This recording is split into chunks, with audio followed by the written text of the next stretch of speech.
This is the very last part of the first episode of 11 Hours Apart, a ChiLLynn podcast. Thank you so much for chilling with us. Come back for more conversations next time. If you like what you've heard so far, please like, subscribe, or share. Okay, so let's move on to the three things that really like change our way of thinking or broaden our horizons. Do you want to start or? I can start. You started with the movies, right? I think so. I forgot. I already Yeah. forgot. So I can start for this one. Okay.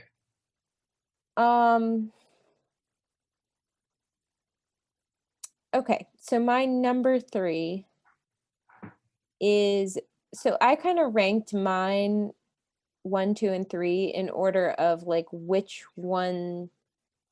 So the number 3 for me is a more recent influence, if that makes sense. And then 2 and 1 are earlier on in my life, had an influence first, sort of deal. So number 3, and I don't know if I interpreted, I hope that I'm not breaking the rules here by this, but I put Jordan Peterson's biblical lectures. And if that doesn't count, because those are like lectures / a series of podcasts or / lectures that you can watch online. I think they count, yeah. Okay. Also his 12 Rules for Life book. I think that would be the next thing that boils down the philosophies that were conveyed in the biblical lectures that really had an influence on me. So, so there's so much, but I just discovered Jordan Peterson's like thinking and his online content basically when I was around 2016, I guess, or maybe 2017, early 2017, when I was actually living in North Carolina, and when Chi and I were around the time when we were first having our lunchtime conversations. And it really hit me because prior to discovering Jordan Peterson, I had been interested for a long time in the whole debate between science and religion and how those two things interact, how they affect each other, and how some people definitely believe that they don't mesh well at all, and that you can only either be a scientist or be religious. And this was something that had always been interesting to me because I was raised Catholic Christian, and that had been a big value system for my family. And not only that, growing up south of the Mason-Dixon line in the United States of America, Christianity and religion in general is pretty central to a lot of people's lives. So it was something that I actually like talked a lot about with my friends in high school, and not all of my friends were of the same. Not all my friends were Catholic, not all my friends were Christian, not all my friends were religious at all. So I had friends in different kind of belief systems, and some were Protestant Christians, fundamentalist Christians, Catholics like me. Some people were like Catholics, but not really believers, if that makes sense. Like they were just going, or even Protestant Christians that weren't really believers because they were just going because their parents made them go or whatever, and to church, I mean. So anyways, I had been having these conversations for a decent portion of my life, but then I also had this love of animals and wildlife and nature and environmentalism. And I had pursued that in my undergraduate degree and was attempting to pursue that in my career as well. And in academia, being in the sciences and being in biology, ecology fields, environmental fields, there's a lot of sometimes animosity towards religion because, at least in the United States, a lot of it originally, I think, started with the theory of evolution and how evolution wasn't and has not been accepted in certain religious circles as a valid theory because they believe it contradicts the Bible. And so this had always been, ever since I learned about that debate, the evolution debate, essentially, I became fascinated with this whole intersection between science and religion, and can they both exist? Can we both live in a world where we subscribe to modern science, but you also have valid religious belief, essentially? And all along, the only people I ever heard that gave like the most intelligent intellectual arguments were all people on like the atheist side, and that we're all kind of anti-religion, or thought that religion was this antiquated idea that we don't really need anymore. And I just always wasn't totally satisfied with that, as much as I agree that yes, we do need to accept evolutionary theory and admit that scientifically it's been proven, and or it's holding up scientifically, and that we need to be able to teach our children this absolutely essential theory to understanding the world in a scientific way and all this stuff. So I accept all that, blah blah blah blah. Time goes on.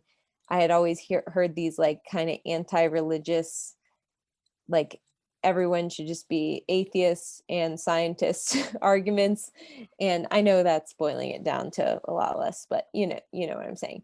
And the people on the religious side, or the Christian side, would often try to use like Bible quotes or God as part of their argument. And that wasn't satisfying to me either, because I was like, well, that's not helpful to people that don't believe in God, or that don't think that the Bible is a useful book. So it's like, none of this is working out. These two sides aren't really communicating with each other. I'm not really satisfied with the arguments on either side. And then I stumbled across Jordan Peterson in the kind of the wake of the 2016 election in the US, when Trump was elected. And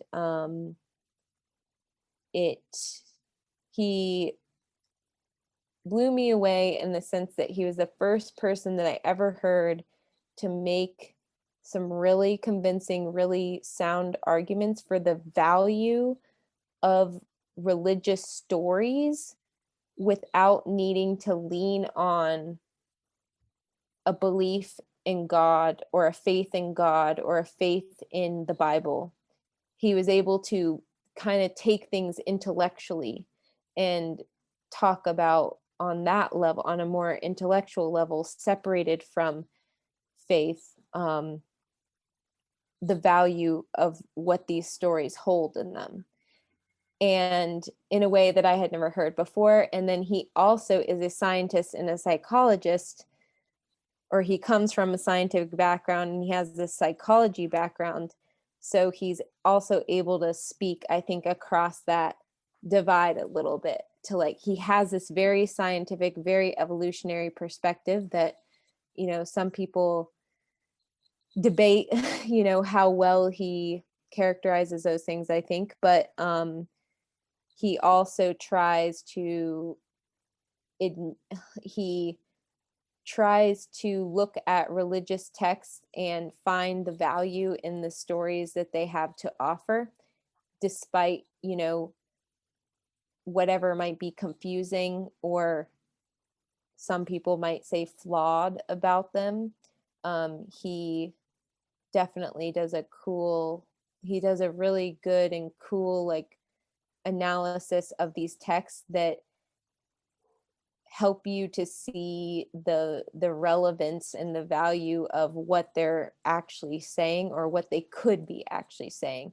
Even if you don't agree with his interpretation, I think it's a cool way to look at it, where it's like some of what was written down in these, and it's not just the Bible, it's other religious texts also, or religious belief systems, maybe not even a specific text, but just like the symbology and mythology across the world. He loves talking about those things, and that's something that's always interests me as well. And so listening to him talk about those things definitely changed the way I thought about things, because I think I was becoming convinced that it was more of this binary view of it's either science or religion and it can't be both. Like I was having trouble like coming up with a way um to rationalize those two things. And I don't know, he like opened some doors in my mind that I hadn't really thought about before. So I know that was really long-winded response right there, but it's like so difficult. If you listen to any of his podcasts or read any of his book, you will see very quickly how difficult it is to boil down. He talks about everything, and I know he has a lot of critics out there and a lot of people that view him, I think, they view him in a negative light, but I think mostly because they haven't actually read or listened to anything he's ever said. They've just only read or heard what other people have to say about him. So it's like,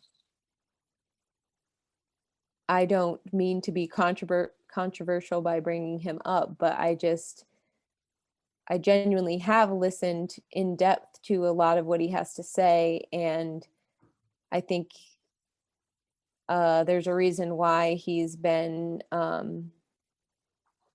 why he gained a lot of popularity in recent years. And it's something that resonates with me as well.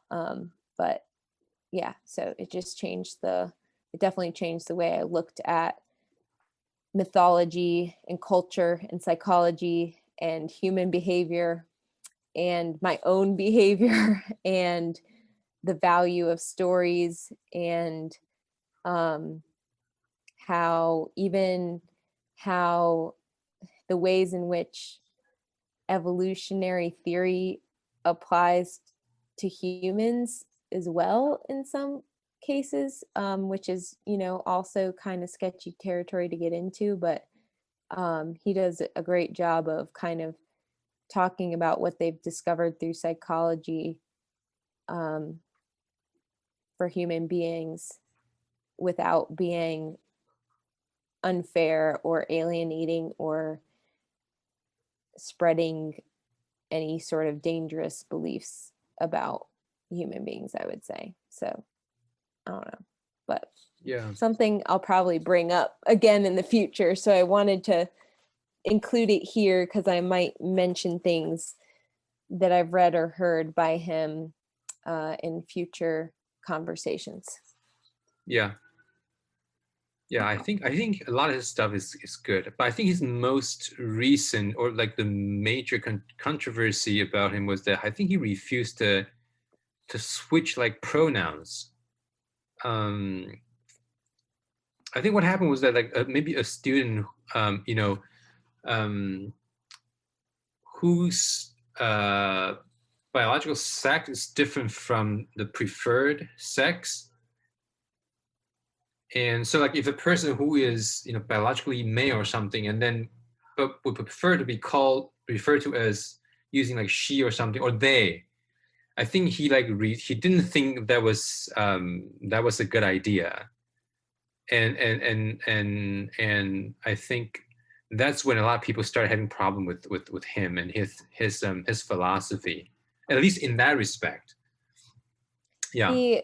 So recently as in the last year, the last even 2 years, or maybe even 3 years, I do not believe that there has been much controversy surrounding him regarding pronouns or transgender issues. But you are correct that his ironic, kind of, almost, I mean, maybe not ironically, but his rise to fame or his rise to popularity was partially spurred by the fact that there was a bill that they were attempting to pass in Canada, because he was a professor in Canada, that was in the bill. And I never read the bill, so I don't know if I'm actually characterizing this correctly. I have mostly heard about this bill through Jordan Peterson related videos and YouTube things and everything else. So this is just, I'm hearing this from other people and I haven't read the bill myself. But the bill supposedly requires people to use the someone's preferred pronouns there. So it's an actual law that is saying that you must use the preferred pronouns of, if someone requests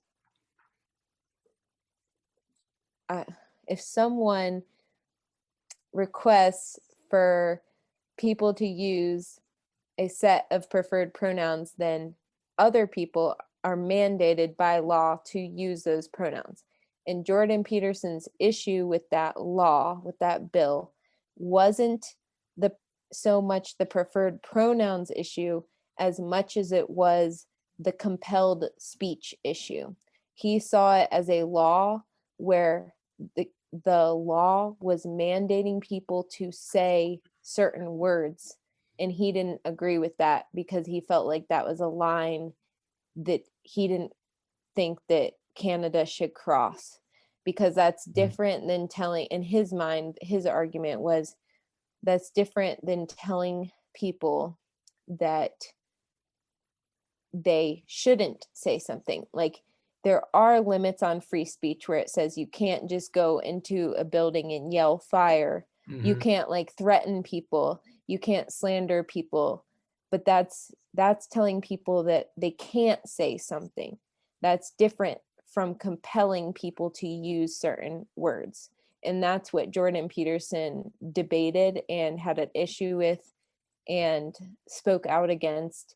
And it did cause a whole bunch of controversy. And a lot of activists did criticize him for being not accepting or inclusive of transgender issues or transgender people or people who wish to identify by a different set of pronouns. And that is all true, that people did criticize him for all those things.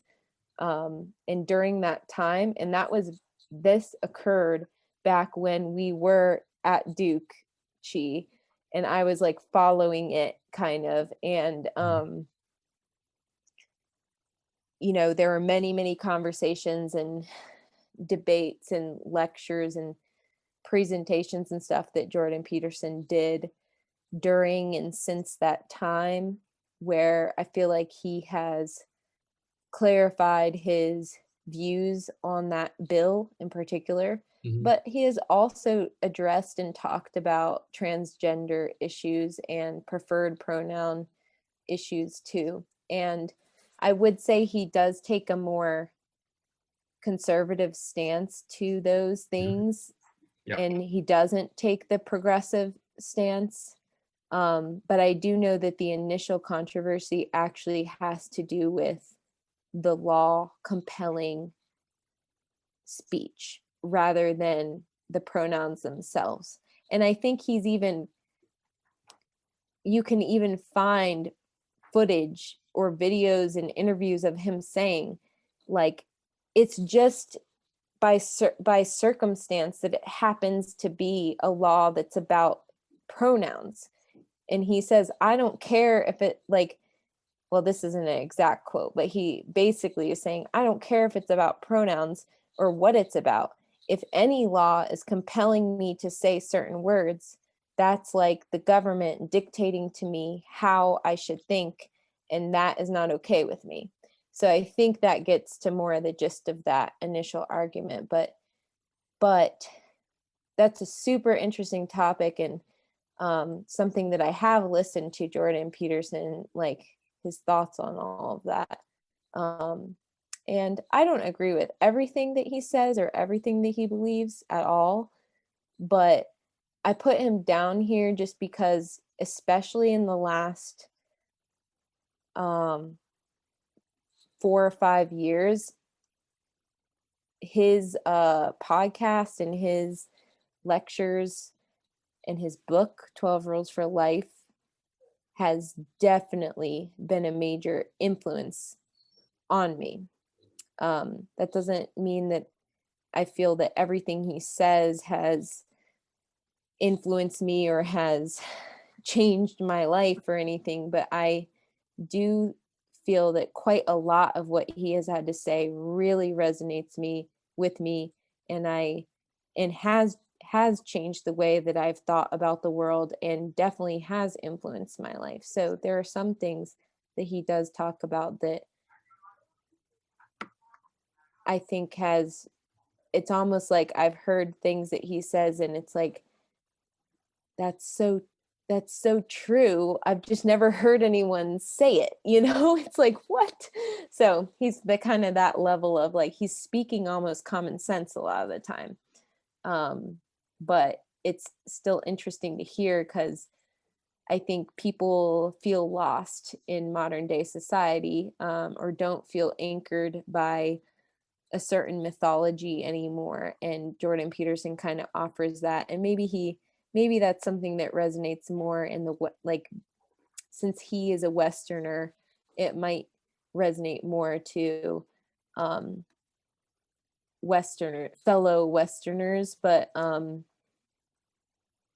yeah, because he does mostly focus on like Western mythology and Western religion and that sort of thing. But he does also talk about some Eastern things as well every once in a while, but just not as much, because he is not as knowledgeable about that, I don't think. So. Yeah, well, I think he's a very good like conservative intellectual. But I think just because of that, I mean, also I haven't like followed him for a couple of years now. But I think my impression last time I was in touch with him, his stuff was that I think he is, well, he's conservative, right? He's like more conservative leaning. So I get a sense that he's more like pro-establishment. Like anything that's going to disrupt the system, he's against. He's generally just against. And sometimes I agree with him, but sometimes I don't. But I think his stuff is like definitely like pretty insightful a lot of times. Even when I don't agree with his opinions, I find them like insightful and at least intellectual. And that's yeah. He calls himself a classical liberal. Liberal? Yeah, that's what he calls himself. Okay. But I don't know enough about the particular definite, like, I don't really know what the difference is between a classical liberal and a modern day liberal or a progressive liberal. So I'd have to like look into that some more. But he definitely does speak to people, I would say, on both sides. He speaks to people that are more in the middle. And I honestly would consider myself a moderate. So I definitely feel more spoken to by someone like him than some of the more like far left progressive voices that are out there. I mean, I listen to those voices and I appreciate them and I try to learn what I can from them, but it definitely doesn't resonate with me as much as when I listen to Jordan Peterson. But I know he does also resonate with conservatives as well. So I'm not trying to say that he has no conservative following. That's not true at all. But I think in that sense, I've also found him fascinating because I've always tended to vote on the Democratic side in the US, but in listening to Jordan Peterson, it has helped me, I think, to understand more of where the other side is coming from in a lot of cases. So maybe not all the time, but it does help me to or at least helps me to accept that there are different people with different personalities, and some people tend to be more conservative and other people tend to be more liberal, and that's okay. It's okay to have both. Like, you're never going to have a society where everyone thinks the exact same way. So you have to kind of learn to live with each other and to be able to appreciate what people with different personality types can bring to the table, and recognize that you need that. You need people of all different personalities and all different people that have all different kinds of ideas and different backgrounds and all of that. So yeah, but he's definitely spoken out. Jordan Peterson does speak out against, I would say, like what he would call like far left ideology quite a bit. But so that's where I think a lot of people say, oh, he's far right.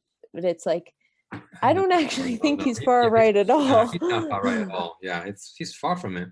But I would put him, like, more on the conservative side of the spectrum than the other way around. That's for sure. But yeah, he might be like right. slightly right. Yeah, something like that. Yeah. Anyway, yeah. Okay. Jordan Peterson. Okay. So sorry, that was really long. No, that's okay. Because he is interesting. Like, I had a lot of interest about him. Not so much like recently, but there was one, I think, after you introduced him to me, I like sort of like look him up and I listened to some of his stuff. Yeah, it's good stuff.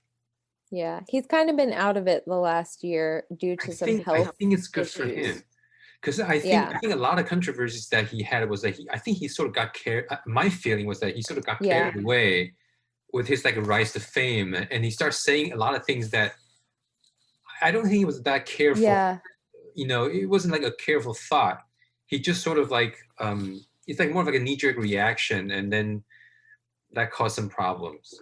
But I think deep down, I think at the core, he's a good intellectual. I respect him. Yeah. Okay. Yeah. Cool.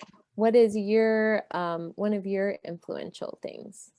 My first one would be more on the philosophical side of thing, is this book called Escape from Freedom by Erich Fromm. I think I might have mentioned this to you before.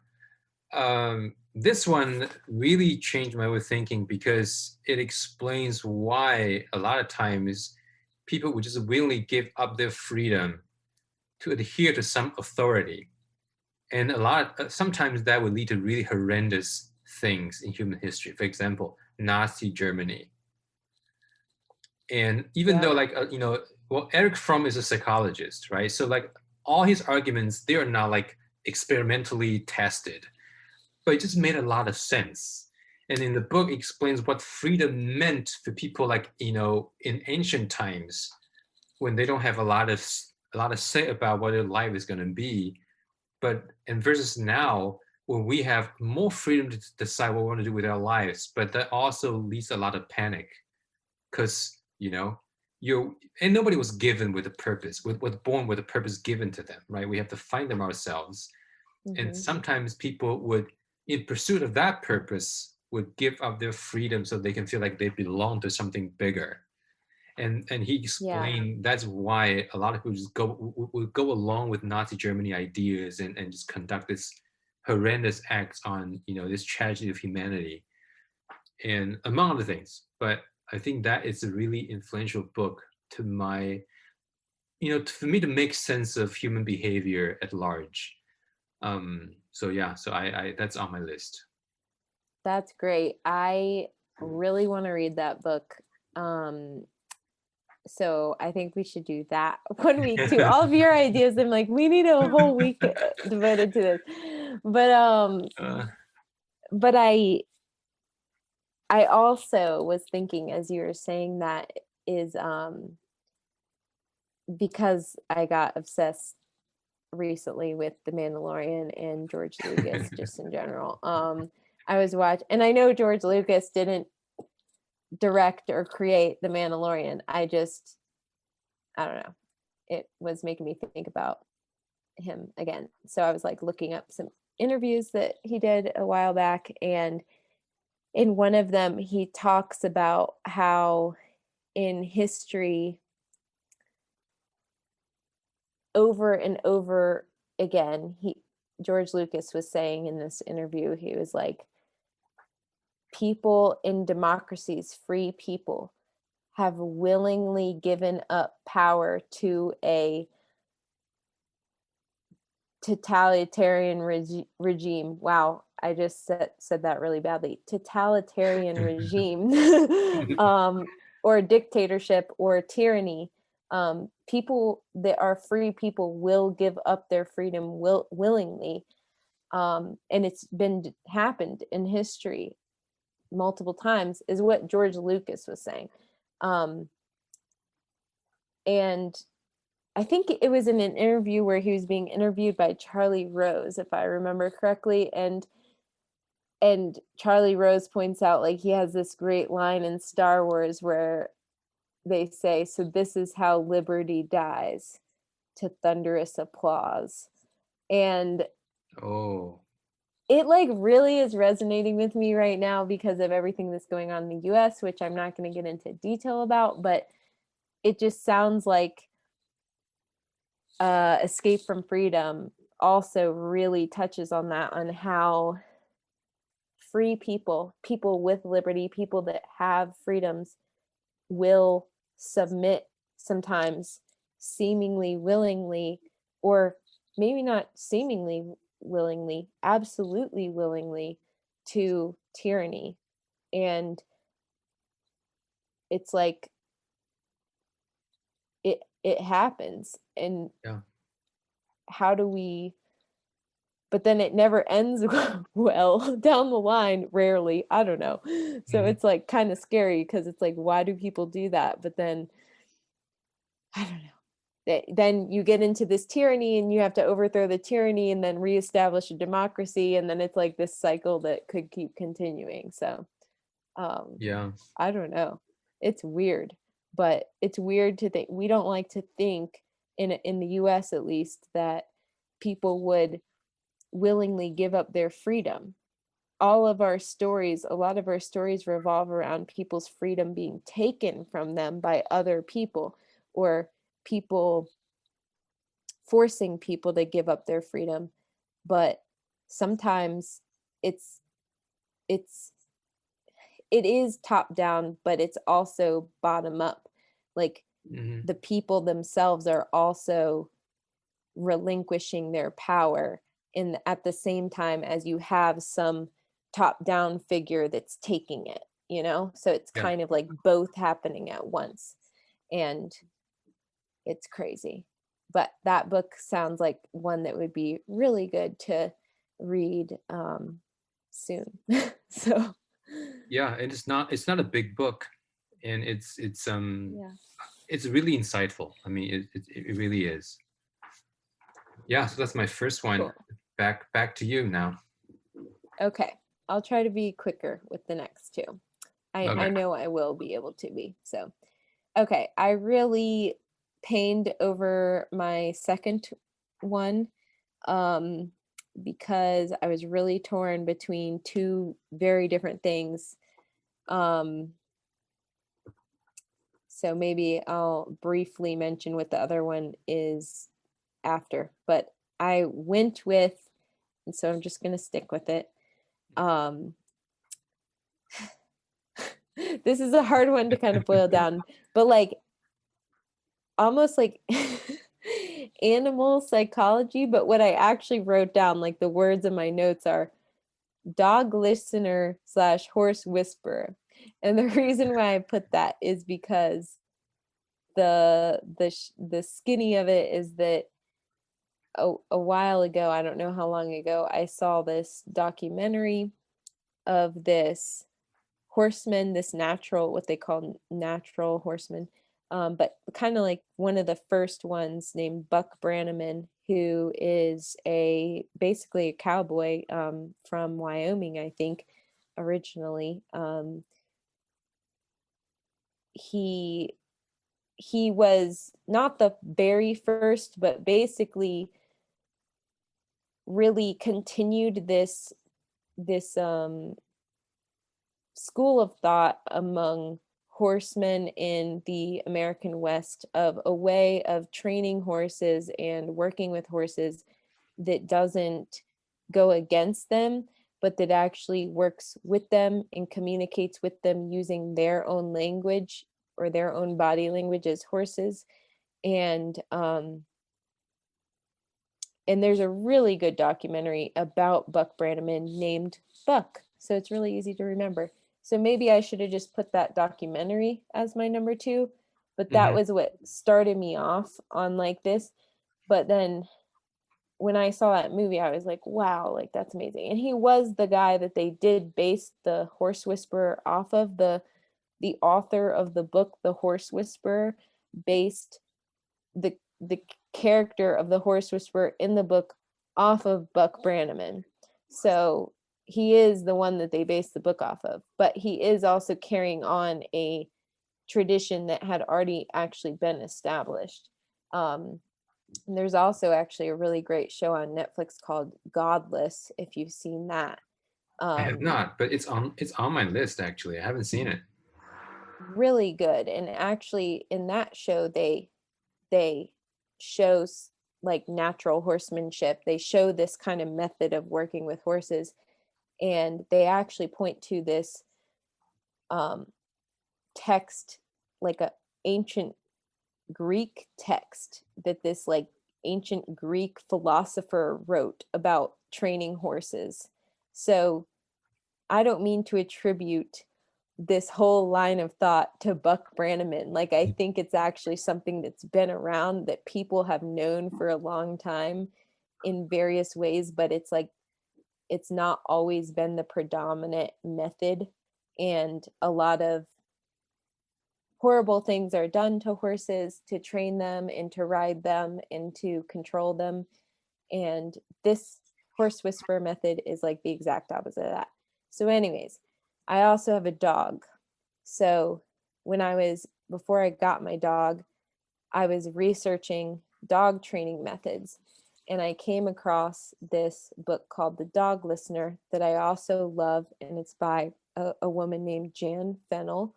And she basically was inspired by a different American cowboy named Monty Roberts, who also does this natural horsemanship method in the same tradition as Buck Brannaman.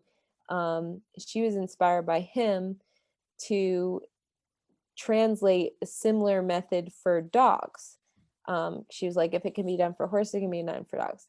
So to boil all of that down is I did follow this dog listener method in training my dog. It worked great. My dog isn't perfect in every way. I still am not the best at being consistent with certain things, but with most things, I really stand by it. But why I put it down as my number 2, like most influential thing, is that it not only taught me about animals, which I've always loved animals, so it's interesting to me from that side, but it teaches you about what it means to be a good leader, what it means to be a strong individual, and what it means to be even like a good person. Like, I don't know, it's just crazy what animals can teach you about humanity.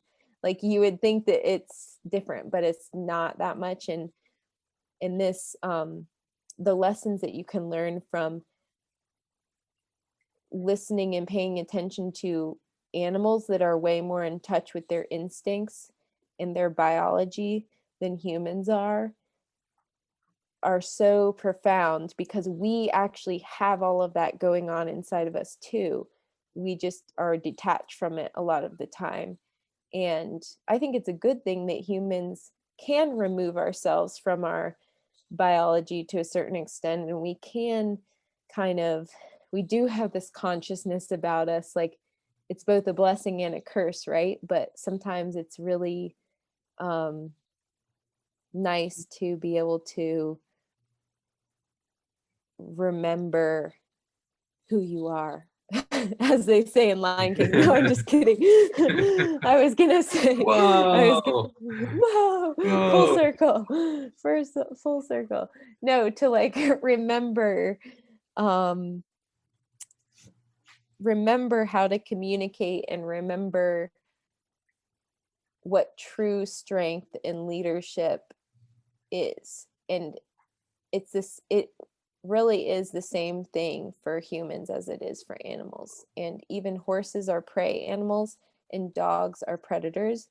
And yet it's crazy how many similarities there are between what being a good leader to a horse in a herd would be to what being a good leader to a dog in a pack would be.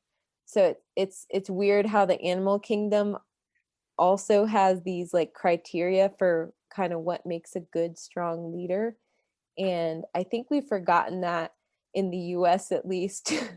What makes a good strong leader. Yeah. So it's been really a cool journey to think more about that stuff in recent years, but I'm always looking up and learning more about that stuff, and it does inform my thoughts on what, you know, how to live up to my potential as a human being even. So yeah, that's that for me. Cool. Sorry. All right. That's awesome. I just realized, like, I think my picks they're just heavier stuff. Especially the next one. What is it? The new Jim Crow by Michelle Alexander. Oh. Yeah. So I said that because, like, I feel like your picks are more like everyday living, like everyday life, like philosophies. Like mine is just like, oh gosh, like Nazi Germany, like This like systemic racism. flattened you when you read it. Yeah, I don't know. I just like, I don't know. I guess because I'm like fascinated by the extremes of human society, of human behavior, and I just wondered, like, why, how can that ever happen? And so I guess I was, I guess my fascinations are like darker, I suppose, heavier. But yeah, the new Jim Crow. I didn't really know about this book until very recently, because of the George Floyd incident, and a series of just like black people murdered by the police. And like I think US has like a recent reckoning about this social injustice and systemic racism. So this book was on the list of a lot of people who like recommend, if you want to understand systemic racism, you got to read this book. So I just pick it up, and I got it on Kindle, and I'm only halfway through it, but I think I got the gist of it already. It's just that how, when you talk about like systemic racism, you think about, oh, slavery, right? But then we are a long time after slavery, right? And still systemic racism still persists, and how and why that's the case. So like the book is about like how the government used, maybe not intentionally, but how they use like war on drugs as a way to basically put a lot of the minority, like the colored citizens, into like an inferior category. And just like the government machinery, how can it work basically in favor of like white supremacy. Even well, the author argued that it was that was the intention of the government to do that. I'm not as convinced about that. I think it's just that unfortunately, because historical reasons, um, people tend to have like, a lot of negative stereotypes against Black people. So and that just like fueled this. When you launch this war on drugs, the police they interact with white people and Black people differently, and the whole system just like created this positive feedback loop, this vicious cycle that just put Black people like more and more into this disadvantaged group. And you just the book just like sort of decompose the workings of that system, and it's sad and it's insightful and it's just it's powerful. So yeah, that's my second pick. Okay. Yeah. Yeah, gosh. I have definitely heard of that book, but have not read that one yet. I read White Fragility, which I'm not gonna go into that right now, but maybe we could have a week where we talk about some more of those types of books and in like the race issues and things like that. So yeah, but I actually was interested in reading. I probably was more interested in reading the new Jim Crow than any of the other books that kind of became really widely recommended and well known this year in light of George Floyd and all of the other police brutality incidences that have occurred. So I was kind of more interested in that book, but then White Fragility, long story short, it was kind of like given to me by someone. So I happened to have access to it, and it was also recommended by somewhere else. And so I was like, okay, I'll just do this one first. Well, actually I read a different one that was kind of about race, but it wasn't as kind of direct. It was like a little bit more subtly explored first, called The Home Place. I think it was called The Home Place. Yeah. It's about a scientist who is Black and his experiences, like growing up in South Carolina, being Black, and then getting into science and exploring that as a career, and his interest in nature and how he relates to nature and how his family, the role that like nature played during his childhood growing up and all of this. So it was really, really good. Made me tear up a couple times, but he gave a really honest take, I would say, of his life and his experiences and his love for where he grew up, but also some of the harsher realities of like where he grew up and like these places that he loves. So yeah, it was really cool. Isn't like The Home Place also a nice restaurant in Blacksburg? It is. I cannot believe you remember that. It's actually outside of Blacksburg slightly, but I actually don't know why I remember this, but it just, I don't know. My brain just keeps those like, factoids for no reason. That's crazy that you I cannot believe I talked about that much. The Home Place, it is, okay, that's why I hesitated, because I was like, I thought it was The Home Place, but I was like, I hope I'm not like saying that because that's what the restaurant is called. But the book is The Home Place. I don't want to read this wrong. Memoirs of a Colored Man's Love Affair with Nature by J. Drew Lanham. And Lanham is spelled Lanham.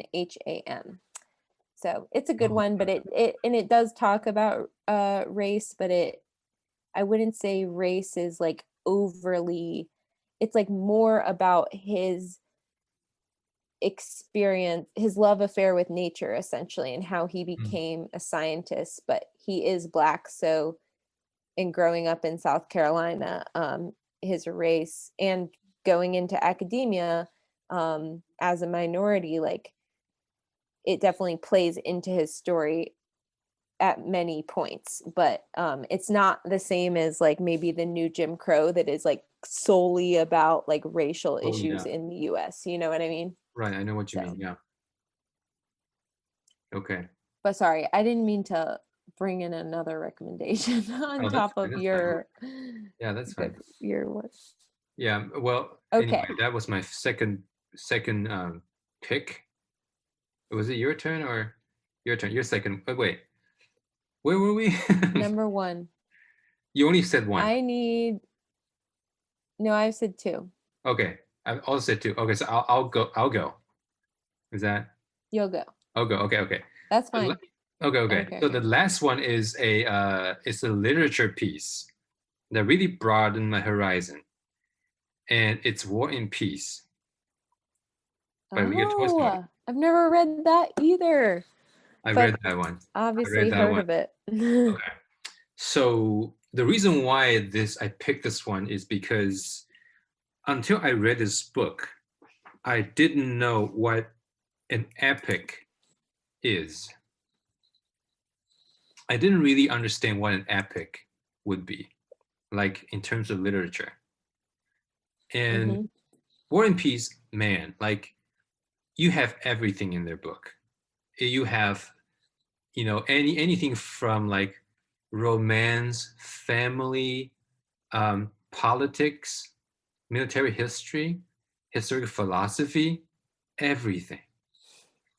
And it's done like every single element is done extremely well. It's not that, because it's you wouldn't, because it talks about military history, it sort of glosses over the family aspect of it. No, every single thing in this book is done extremely well.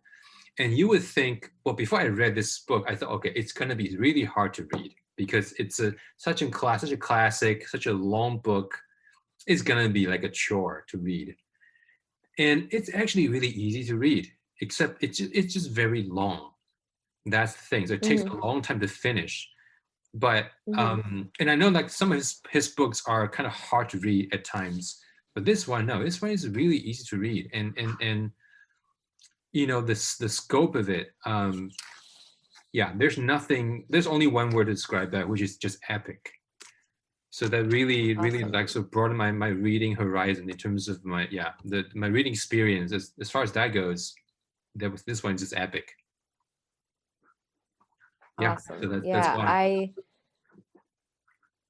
that's good to know that you felt like it was an easy read, even though it was long, because I've definitely,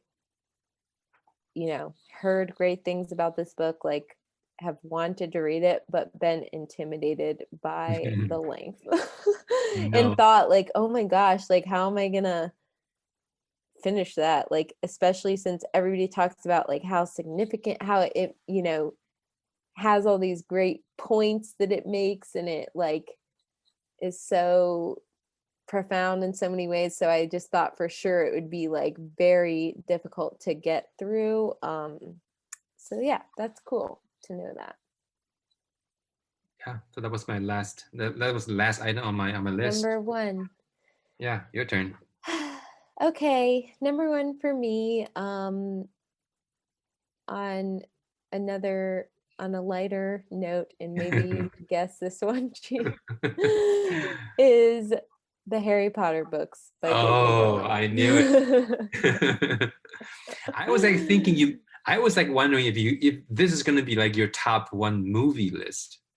Actually. No, because I don't actually like the movies that much. I mean, I do. Okay. Okay. Obviously, I love the movies because I loved Harry Potter Material. growing up, Yeah. but like the books were always way better for to me than the movies. And and like the Lord of the Rings movies are just so much better than the Harry Potter Mm. movies, in my Okay. opinion. You know what I mean? And Yeah. Star Wars is way better. Like any other, these other franchises are better quality movies than, but I hate to say that because I still feel that the movies still do hold a special place in my heart because Mm-hmm. they did bring the books that I love to life. But there were certain things that they did that I just like wasn't a huge fan of, but I still love the movies, don't get me wrong. And I will rewatch those movies like all the time. Like Yeah. so it's not that I hate the movies. I don't hate the movies. I just love the book so much more. And I honestly wouldn't say that the Harry Potter movies are like my favorite movies. I only like them because I love the books, you know? Yeah, I understand. But the music, the Harry Potter music for the first one, John Williams, I mean, one of the best soundtracks of all time, in my opinion. I will have to have a episode where we like talk about soundtracks or something because or we rank like soundtracks because I definitely have some thoughts about that. I have to put it not because they're like the best well-written books or like the most profound books ever. I mean, I understand the Lord of the Rings is like way like Tolkien, literally the best fantasy author out there, and like all of this. I know all of this, but the point is that I had to put Harry Potter down as as my top, well, as the earliest influential thing in my list because I have three influential things that changed my way of thinking, and I did mine in order of like which came from earliest influence to latest influence. So Jordan Peterson has been my most recent influence, but Harry Potter is without a doubt my earliest influence, like growing up, because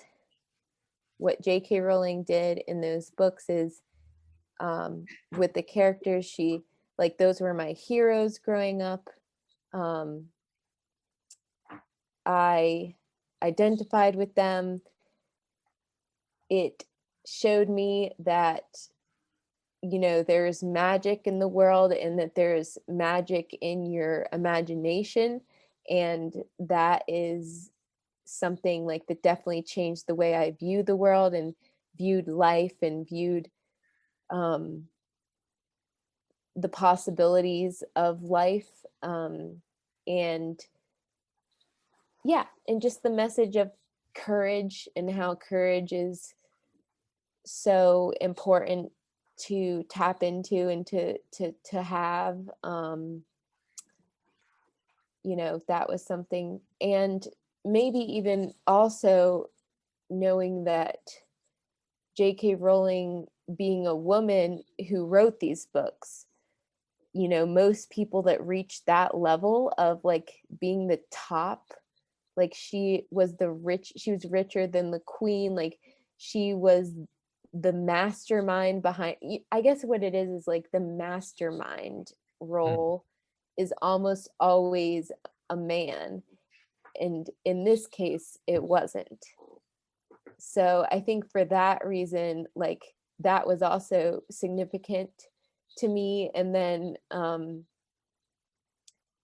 yeah, so I think that, I mean, for a lot of people this is another kind of self-explanatory one, because a lot of people have this relationship with Harry Potter, so I don't think I have to really go into much more detail, but I did want to make sure I included it here because I'm sure I'm gonna make Harry Potter references down the line. Yeah, So I'm sure you will.